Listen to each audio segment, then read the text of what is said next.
అందరికీ నమస్కారం అండి. గతాన్ని మరిచిన మనుషులు చితి మీద పరచబడ్డ శవాలతో సమానం అంటారు.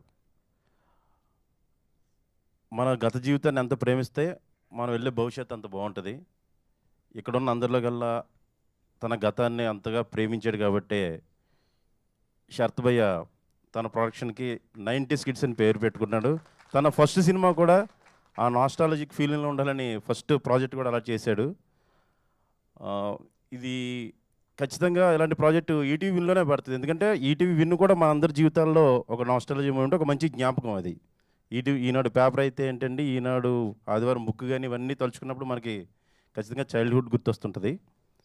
సో, ఇలాంటి ప్రాజెక్ట్‌లో శరత్ గారు నాకు కాల్ చేసి "నువ్వు అసలు ఇప్పుడు చేస్తున్నావా లేదా ప్రాజెక్ట్స్" అని అడిగి ఒక క్యారెక్టర్ ఉందని వేరే ఒక మంచి క్యారెక్టర్ గాని పిలిచారు. బట్ అది అవ్వలేదు. ఇంకో క్యారెక్టర్ ఇచ్చారు. దానివల్ల కూడా మంచి గుర్తింపు వచ్చింది. అందరూ నంబర్ 1 బావ అంటున్నారు. అలాగే లవ్ సాంగ్ ఇచ్చిన మ్యూజిక్ డైరెక్టర్ గారికి, సుహాస్ గారికి, అలాగే ఆహ్, 'అమ్మమ్మ ఇల్లు' సాంగ్ గుర్తొచ్చిన వెంటనే చాలామంది ఆ కంటి చెమ్మ అంటే ఆపుకుంటున్నారు. ఎద్దులో ఉన్న ఏడిస్తే బాగోదు అన్నట్టుగా అందరూ కంట్రోల్ అవుతున్నారు. అలాంటి మంచి సాంగ్స్ ఇచ్చిన అజయ్ గారికి అండ్ బ్యాక్‌గ్రౌండ్ మ్యూజిక్ ఇచ్చిన అజయ్ గారికి, అలాగే డీఓపీ రెహాన్ గారికి, ఎడిటర్ శ్రీధర్ గారికి, ఇంత మంచి క్యారెక్టర్ నాకు రాసినందుకు రాజశేఖర్ రెడ్డి గారికి కృతజ్ఞతలు తెలియజేసుకుంటున్నాను.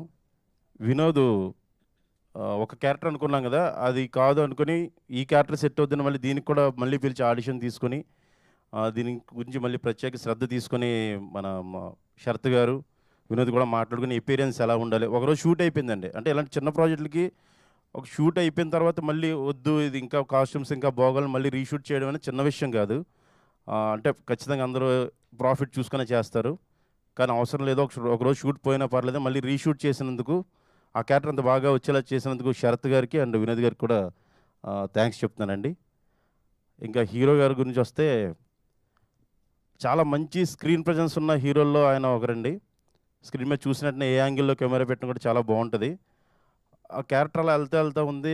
మంచి పెర్ఫార్మెన్స్ ఇంకా పడట్లేదంటే అనుకున్న టైంకి ఆ క్లైమాక్స్‌కొచ్చేసరికి మొత్తం అప్పటి వరకు ఉన్న సినిమా అంతా సీరీస్ అంతా ఒకలా ఉంది.